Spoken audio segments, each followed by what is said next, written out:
Hello, and welcome to Talking Logistics, where we have conversations with thought leaders and newsmakers in the supply chain and logistics industry. It's my great pleasure to welcome to the program Mike Regan, who is co-founder and chief of relationship development at TranzAct Technologies.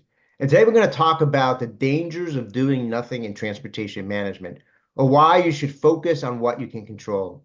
So this is a timely topic because, 2025 is just around the corner, and many companies are in the process of developing their strategies and their budgets for the year ahead.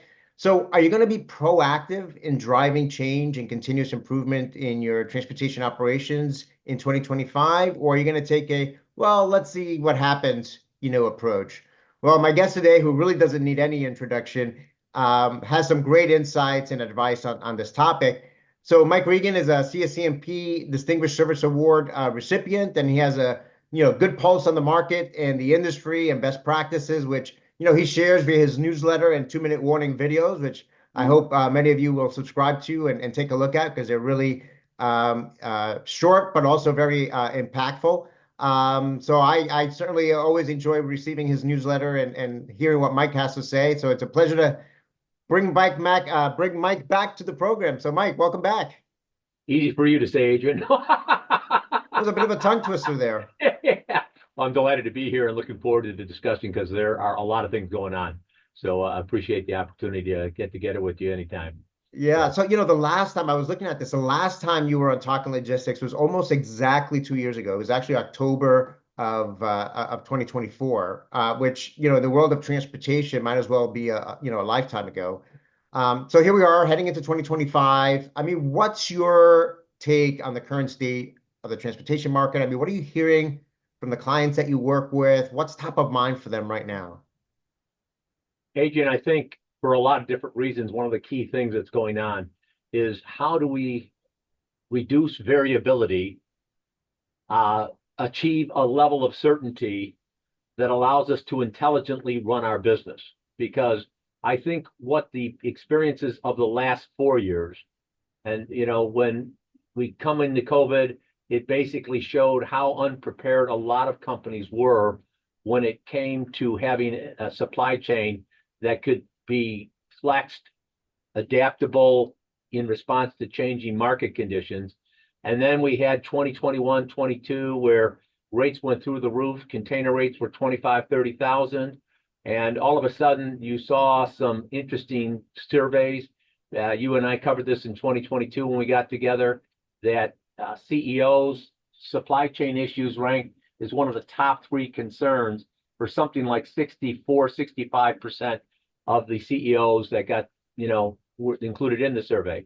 So the question basically we're at heading into 2025 is for a lot of companies, and this is just my personal observation, but I can back it up with more anecdotal stories than you have time. I mean, we could record for the next 2 months.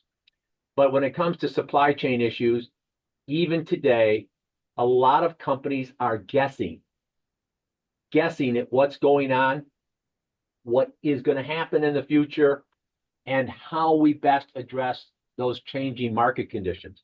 And that's why I think for 2025, Adrian, one of the things that we're really going to see an increased focus on is, how do we address the variability and what are we going to do about it?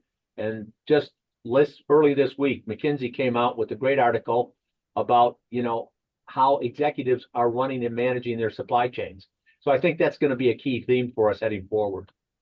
Yeah, no, you're right. I mean, I think, I've had the opportunity to go to various conferences this year, and I'm hearing a lot of the same things from folks. And you're right. I mean, I think, the COVID pandemic certainly put supply chain logistics on the radar screen for many CEOs, those that, always view supply chain logistics as, especially logistics, transportation management, as something that happens, magically and didn't really give much focus to it. And then they realized how important it was to business performance to be able to execute effectively on the transportation and logistics side of things.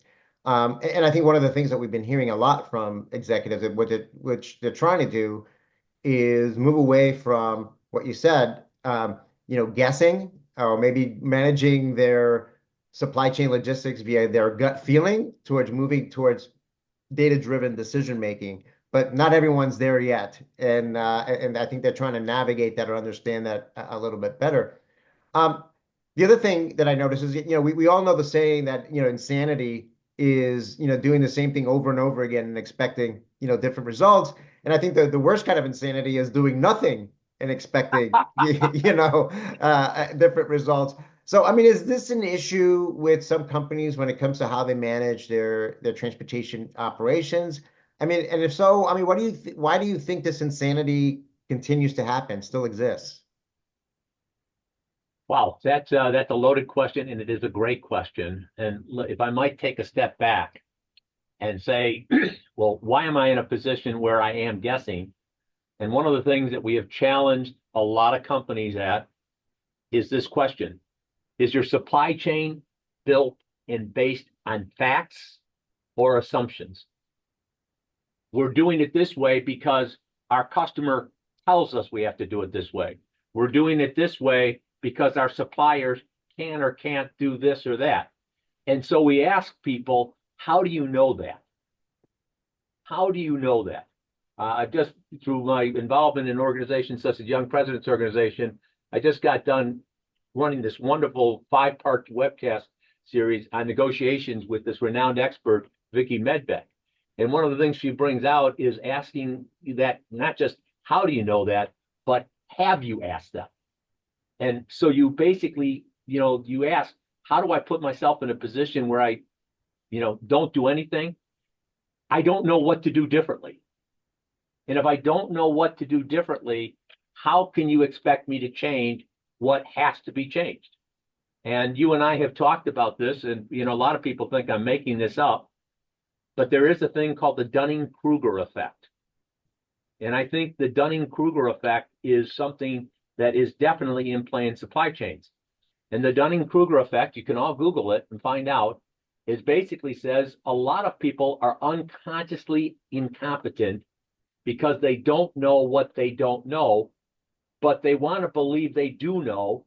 So they say things that aren't true because they don't know any better.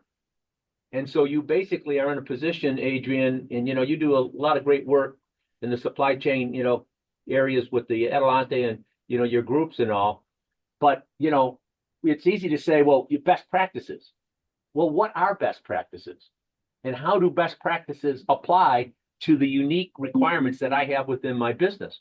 Then, because I don't know, I couple it with the fact that I have other priorities. And there's just a natural human law that you know in place. I'm going to gravitate to the things that I can do well. And so if I can't do well in the supply chain area, I'll come up with all sorts of reasons to avoid having to take concrete steps. And one of my mentors early on is a legendary guy, Newton Graves with Yellow Freight. And I just talked to Newton about several months ago. He's 94 years old, still sharp as a tack. But one of the things he used to say to me, Mike, if you don't want to do it, any old excuse will do. But here's the challenge now. Here's the challenge. Can you afford to not do it going forward? And one of the things that I had the privilege of doing, for example, and he's a wonderful resource, Jeff Wilkie. He used to be the number 2 person at Amazon behind Jeff Bezos. And he would have succeeded Jeff had he not retired 30 days before Jeff. So I talked to him for an hour, and he talked about how Amazon used their supply chain to beat the competition because they created a series of capabilities that became standards for e-commerce companies. And these standards could not be done as cost effectively as Amazon could do them. So my question, if you want to sit back and do nothing for the CEOs and presidents and C-level executives, you better hope and pray that all of your competitors have that same attitude. Because if you have a competitor that what I call Amazon you and create a series of compelling capabilities with their supply chain that you can't match, you're putting your business at risk. And that's why this, when you have this question, the insanity, doing the same thing over and over and expecting different outcomes, that will never work. And so we get back to the original point, and I apologize for going lengthy on this one, but it is so important. And that is, let's build a fact-based supply chain where we understand what has to be done and what, can be, Peter Drucker, a mentor of mine was very close with Peter Drucker, and he had the concept of called planned abandonment, if you're familiar with that. What are the things that I have to give up or can give up that are basically not helping me in my business? And by giving that up, I now free up resources to address the critically important things that have to be done. Does that make sense? Yeah, no, absolutely. I mean, there's a lot to unpack there in what you said. I mean, one of the first things you said, I think that struck me was, when we talk about, fact-driven decision making or fact-driven, actions, and you said this, which I think is very important, is the step before that is asking the right questions. Are you even Amen. asking the right questions, right? So you have to, and I think that's where, part of the struggle is for a lot of companies, they don't know what questions to ask, or they're asking the wrong questions, right? So I think that's a key thing that I got out of what you just said there is asking the right questions. And then that will, from that is then when you look for the answers, not just depending on what you did in the past or your gut feeling, you've got the right questions. Now you got to find the ways to get the data to accurately answer those questions. And I think what you see today is, and it permeates through all of our society, particularly on social media, where anyone can say anything, and it can be taken as truth or accurate or right, right? And the same is true, in just business, right? I mean, you can go and make an assumption, but if you don't have the data to back it up, if it's just a gut feeling, you might be heading into, in the wrong direction there. So I think that was a key thing that you talked about there. But you're right. I mean, I think the do nothing is really a recipe for failure, because we know that there are others in your industry that are not sitting still, that are really asking those right questions, getting that data, and really taking actions that. I like what you said, that they are going to redefine the rules for success in the industry. But of course, they're going to redefine it in a way that they're going to be able to succeed in. And you may not, because you're late to the game, you may not be able to adjust to those rules, and will be at a disadvantage perhaps for a long time, or perhaps you'll never catch up and be out of business. Now, the other aspect of this, which leads to my next question, and kind of alluded to it in the title, is knowing what you can control and what you can't control, right? So there are many things that companies can control in supply chain logistics, whether it's hurricane or labor strikes, or things like that. But there are plenty of things that they can control, especially to manage their transportation costs and their service levels more effectively. I mean, can you give some examples of what companies can control to improve their Sure. transportation management performance? Yeah, and basically, Adrian, in response to that, one of the things we look at is there are internal factors and external factors. Some might say the external factors are what we call tactical oriented items. Okay, I can't really control what carriers are going to charge me after I issue the RFP. They're going to make the decision ultimately on what their pricing looks like. Now, there are things that I can do that could potentially influence their pricing, but at the end of the day, they pull the trigger, they make the decision as to what the rules of the road, if you're going to work with them, look like. They're the internal factors then, or the strategic issues. Those are things that I can do differently that can have a tremendous impact on my cost, my efficiencies, my processes, etc.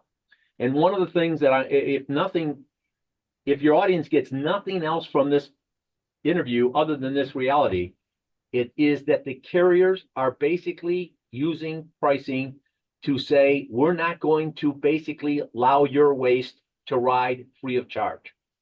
If you want to put these big boxes in small little things in here, you're going to pay for the air.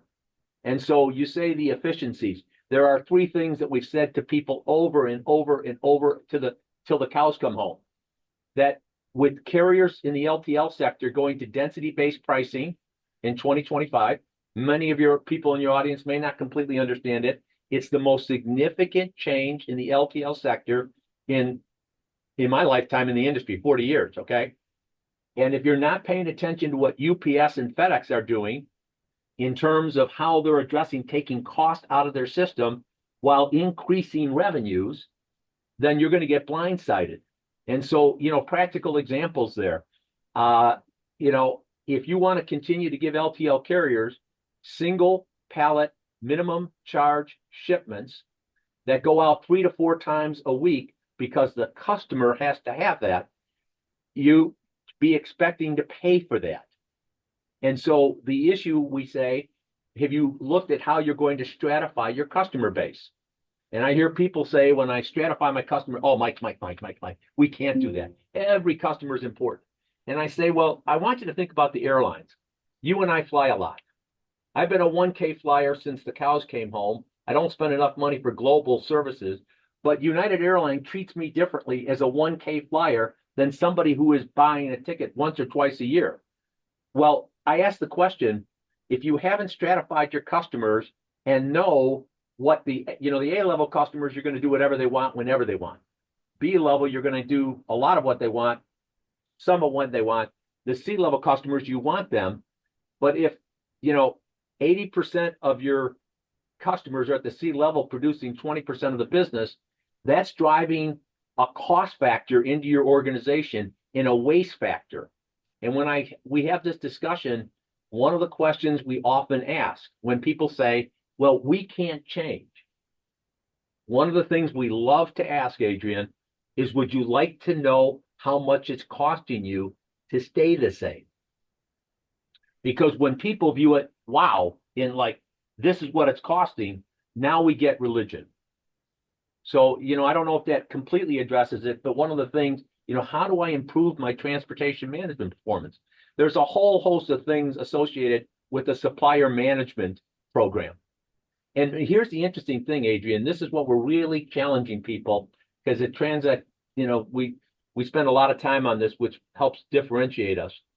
Take a look at how your supply chain is impacting not just cost, but things like your balance sheet and income statement. We work with Fortune 100 companies down to small to mid-sized companies. And I will tell you today that the conversations, small to mid-sized companies, the 50 million to 500 million, the conversations they're having with their banks today is different than the conversations they were having 3 and 4 years ago, when the banks were literally helicoptering money out of, throwing money out of helicopters. And so when I take a look at what's going on in the Red Sea, for example, when I take a look at ocean shipments and how that's affecting my cash conversion cycle, that's a balance sheet issue.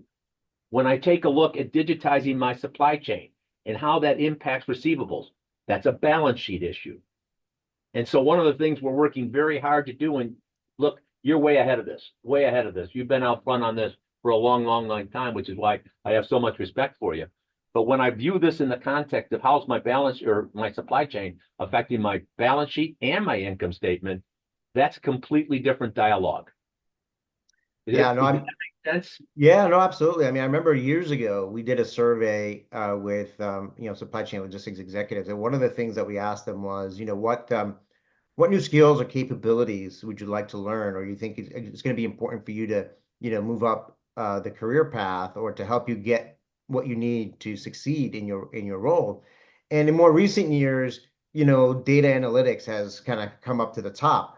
But historically, what was number one, and it's still high up there, is to be able to what I refer to as being able to speak the language of the CFO, which is exactly what you just said. They want to be able to, for them to say, hey, you know what, we want to invest in this process or new technology because we want to improve our on-time performance from, 89% to 96%.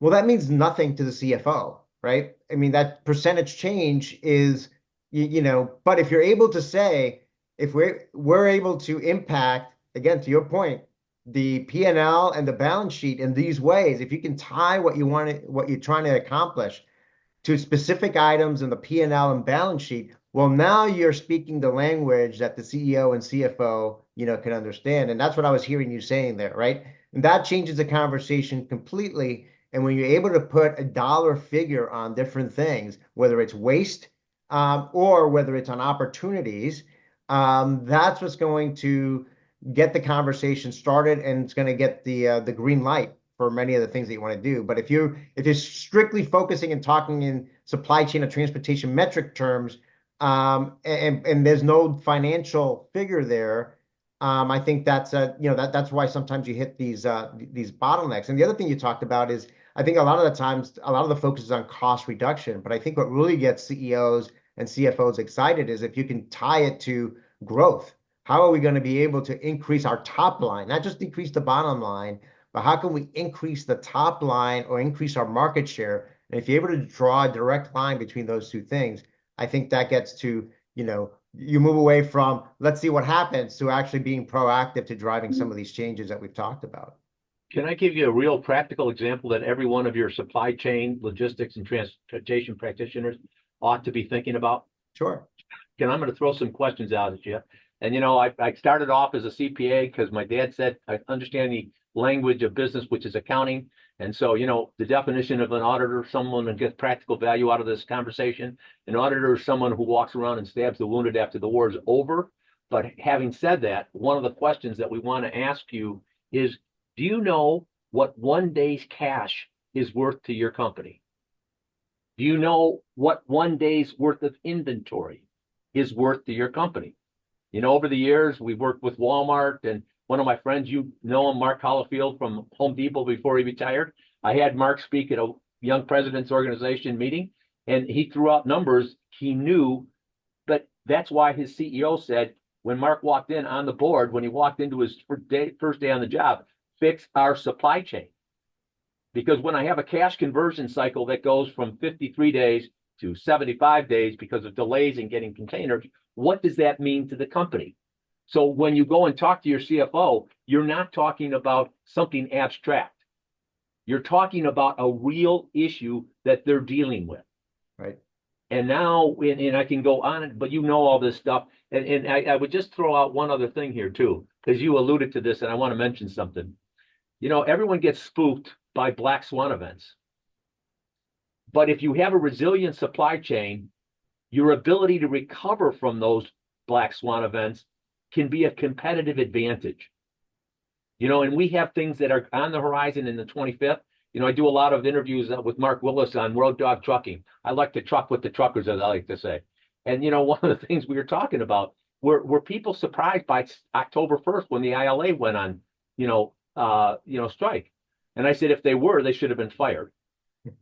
Because you had every indication going, the time to start worrying about the ILA was back in March and April. And we have something coming up on January 15th. If you're not at least considering what happens when there's no threat of a presidential election, there's, no reluctance to continue fighting automation, you're not doing your job. And I hate to be so strident on that, Adrian, but you keep coming, you raise an interesting point. Doing nothing is not an option. Doing nothing, by the way, is in fact doing something. And that's moving backwards. And that's why it's so important. I apologize for these lengthy things, but I kind of get wrapped up on this. You can tell I'm kind of Yeah, no, I mean, I love the passion and the, again, I think that, people have to receive that message because it is an important message. And then, just tying it back, to taking action, you raised, best practices. Well, if you had a best practice back in 1980 is probably not a best practice, today, right? And we all know that, the transportation market is cyclical in nature, and we often comment on how it's becoming even more, dynamic and unpredictable. So ultimately, and I know the answer to this, but I'm going to ask it anyway. I mean, does this mean that companies need to continuously, adjust their strategies and practices based on, market conditions? Absolutely. And let me just say, one of the things I have a profound amount of respect for you with the work that you do on the with JDRF and things like that. And, one of the things that is that, you are what you eat, right?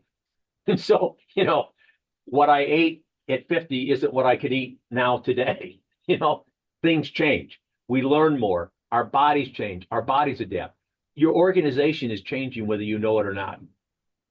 The issue isn't if it's changing, it's how it's changing. And what are you doing to basically make sure that those changes are positive, that you're acting proactively, you're responding to market conditions instead of reacting to how market conditions are driving your business. And that's why at the end of the day, Adrian, and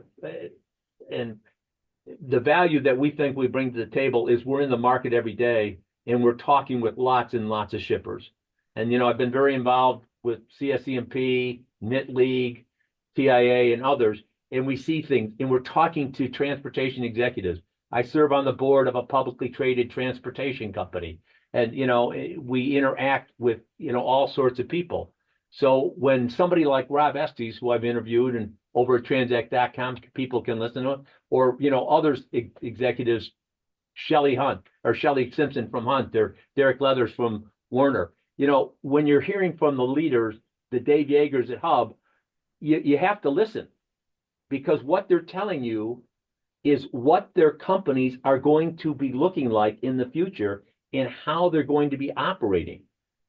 And that has ramifications for what I need to do as a shipper if I want to have a partnership with that carrier.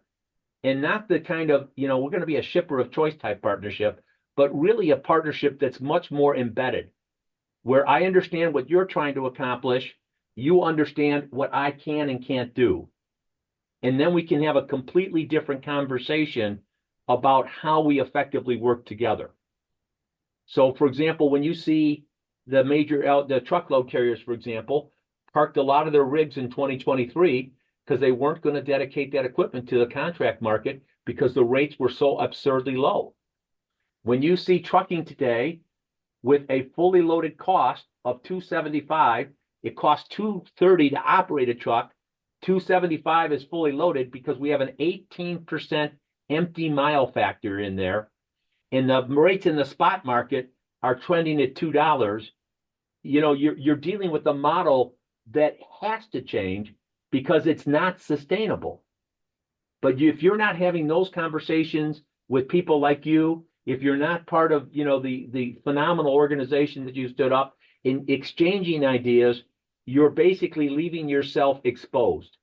And perhaps the takeaway for me from loving to get together with you is, do you feel comfortable leaving your organization exposed, and not knowing how exposed it is, the ramifications of it being exposed, or the steps that you have to do to minimize risk and some risk mitigation strategies to protect your organization? Because if your strategy is based on the belief and hope that your competitors are going to be as bad as you, that's not a good strategy.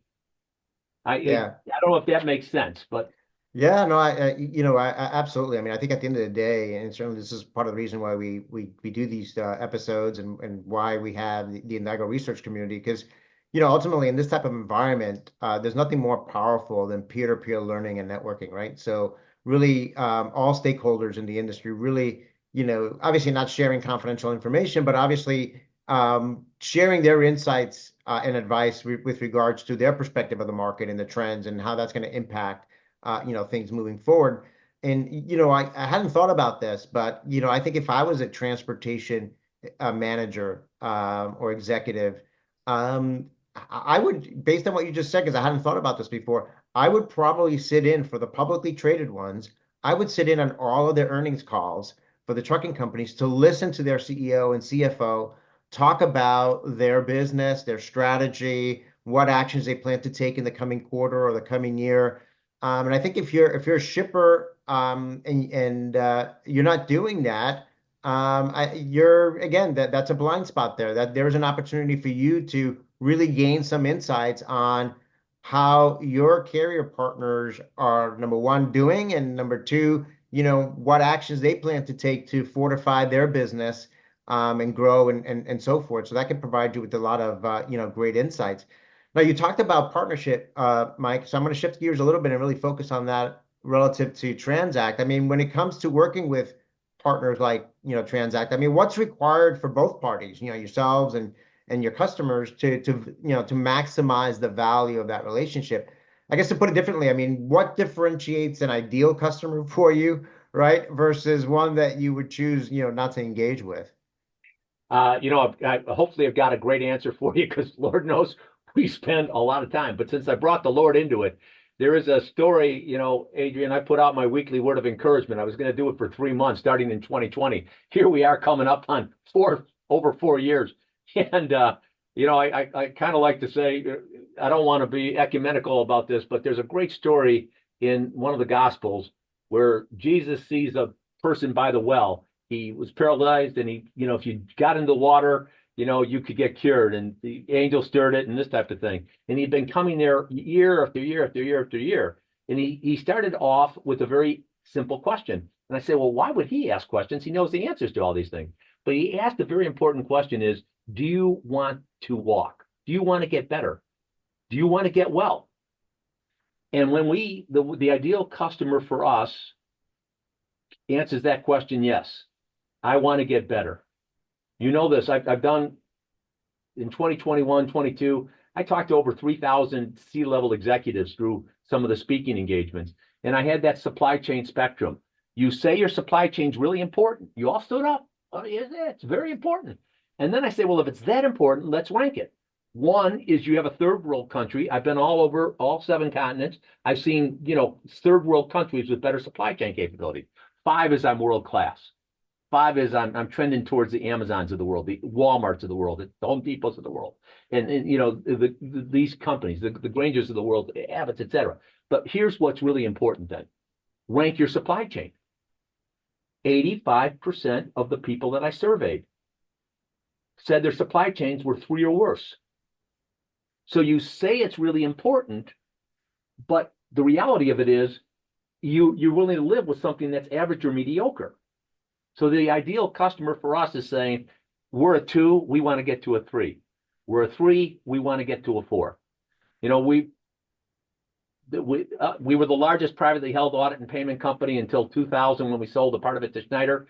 We've worked with very large companies and over the years, but when we got back in the business, there's 5 sections of TranzAct, our TMS, our audit and payment, our technology, our consulting, and our brokerage area. There's some wonderful tools there. But the problem there that you have, and Adrian, I'd love your input on it, people are so busy that they can't take time to get better. And that's why, this, for health is so important. The old saying is, if you don't have time to manage your health, when are you going to find time to recover from your illness? Well, that's a great point. It is not static. It's trending up, trending down. So if you're really serious about wanting to get better, we love working with you. And so we tell people, if you're transactionally oriented, in the audit and payment space, Adrian, for example, we see freight audit and payment as an incredible asset. Some companies view it as an anchor. If you view it as an expense instead of an investment, and the phenomenal data that comes out of that isn't useful to you, then go ahead and get, go to the Kmarts of the world and get, people that'll say great stuff. 85% of our customers come from the competition. There's a reason for that. As some of them have said, I knew it was too good to be true. There's a cost to doing business. There's if you've come from a great consulting background, et cetera, and so you need to decide, if I'm serious, then I'm going to invest. I'm going to get the right people in my organization. I'm going to understand that, the return on investment is phenomenal, but I have to make a commitment. It has to be a priority, and people need to understand the vision, and the vision needs to be clearly conveyed, and that we're serious about it. Because a month in, 2 months, 3 months, people can know this is another BS transformation initiative. Okay? They're talking a great game, but they're not willing to put their money where their mouth is. I better shut up or I'm going to get in big trouble. No, I think everything you brought up there, I think it ties it up nicely with everything we've talked about. I mean, it really begins with, being able to ask those right questions that we talked about earlier, and really to even start asking those right questions, it's got to come from internally to say, we need to get better, like recognizing that, hey, we're a 2, we're a 3. And, we can't stay here at 2 and 3 if we're going to continue to succeed, moving forward. We have to continuously, move up the maturity curve, if you will. And then to your point, it's a question of putting the investment in, right? The investment in people, the investment in technology, the investment in relationship with the partners they work with. to make it happen. Because if it's just all words and no action behind it, like you said, people, the employee base, the company base, they'll just say, oh, this is, here we go again, right? We talk a lot about it, but we're not actually doing anything. And there's nothing that discourages, the workforce more than, hearing great things are going to happen in the year ahead, let's say, and then no action, no investment, put behind those words. So Can I throw out one idea for you there that we've sure. always talked about, and some competitors now have stolen it, but we've been talking about this for several years. Are you familiar with the concept called the iceberg of ignorance? It was it was created by a Japanese business consultant, and it's a great thing. And it basically posits that here's the iceberg, and below the water is where the bulk of the iceberg is. But CEOs and C-level executives are only aware of 4% of the problems that are affecting their organization. You move it down, and the middle managers are, aware of, I can't remember the number nine but the people on the line, they know what's going on. But what happens then is the people at the top think, oh, we think we know what's happening. They make decisions with really not understanding what's going on. The results aren't there. They say we tried, we failed. It's the old joke about the guy who came out with some new dog food. Everything, was awful. The salesman couldn't sell it. The consultants couldn't put it. Everything was bad. And finally, he got some old guy walking in, and he said, "Have you ever thought about the fact that maybe the dogs just don't like your dog food?" Okay. And, you have these change initiatives, and people come back then and, can see, are you serious about fixing this? And if you are, you can do some great things. And I hope they take advantage of some of the great resources you provide in terms of, like you said, networking, understanding how different organizations are working it. And then, if appropriate, bring in people, TranzAct and others that can help you say, here's where we're going, trending, start, stop, abandon, whatever. So Yeah. hopefully that helps. Yeah, no, absolutely. Well, Mike, as a way to wrap up, then, I mean, what is ultimately your call to action for transportation, executives for 2025? I mean, what should be number one on their to-do lists for the year ahead? First of all, be very clear about what you want done. You mentioned revenue, top line revenue growth.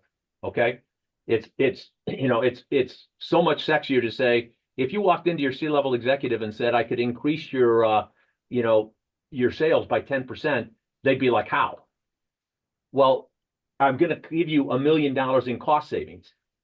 And that $1 million at a 10% margin is equal to 10 million in revenues. That type of thing. So be very clear about what you want. The second thing is be open about sharing what you want and the expectations that you want to see happen. What's going to happen in 2025? That's different from what happened in 2024. Third, what are the metrics that I'm going to use that will allow me to determine, are we actually doing what we're supposed to be doing? Is it achieving the results that we say we want? So clear on the vision, be able to communicate that down effectively, what has to happen, and then the metrics to measure it. And then, one final note there. I heard a great presentation, two presentations, over the years, and I had them on a webcast. Chris Kaplis gave a great presentation about he's at MIT, what I wish my CFO knew about sourcing. But there was another presentation from a gentleman at IBM a couple of years ago at CSCMP, and he brought up a very important point. I can basically work on three things. Three things. Everything else after that gets pushed off the thing. So the call to action for anyone listening to this, what are the three things that you want to see happen in 2025? And once I have that, then if you want to go deeper, say, what's it going to cost? Who do I need to have working on it? What support is it going to require from the organization? And, if I had one other call to action, just revisiting, I know that's beyond three, but work on having a fact-based supply chain and stop guessing. Does that help? A lot of great advice there, Mike. And I think, I love the 3 points, because I think sometimes we tend to overcomplicate things by having a laundry list of things. And we all know that if you put together a list of 15 things, 20 things, most of those things are just noise or they're not Yeah. priorities. And then it just becomes very hard to focus, and then it becomes very difficult to know even where to begin. So really taking the time to come up to try to get it to just three, I think helps to focus the organization on those things that are truly important. And to your point, then, will help serve as a guiding light in terms of all the next steps that's required. Well, Mike, like as always, we could probably keep talking for another, 2 or 3 hours, but you delivered in terms of I knew you would provide some great insights and advice on this topic. So thank you for making the time to be with us today. Today is Friday, so I look forward to getting your words of encouragement email, which is a highlight of my day. And if those of you that are listening, if you're not subscribed to Mike's newsletter, please do. And not only will you get great insights on the transportation market throughout the week, but on Friday, you get a very great way to end the week with some inspirational words.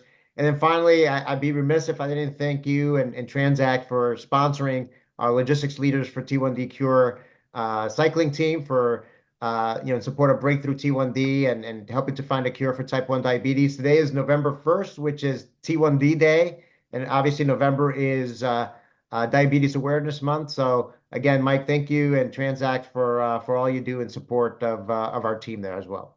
Well, Adrian, listen, it's an honor. And today is also November 1st is All Saints Day. And it's not coincidental that TD1 and TD1 Day aligns with All Saints Day because the work you guys are doing and gals are doing on that is saintly. Okay. So don't be a sinner. Listen to Adrian and support TD1. Well, thank you, Okay. Mike. I want to thank those of you that joined us. If you're watching this episode on demand, either at the Talking Logistics website or at the TranzAct website, and you've got a question or a comment for Mike, post it there, and I'm sure he'll be more than happy to respond via that medium. Again, thank you for joining us and look forward to seeing you in a future episode of Talking Logistics. Have a great day.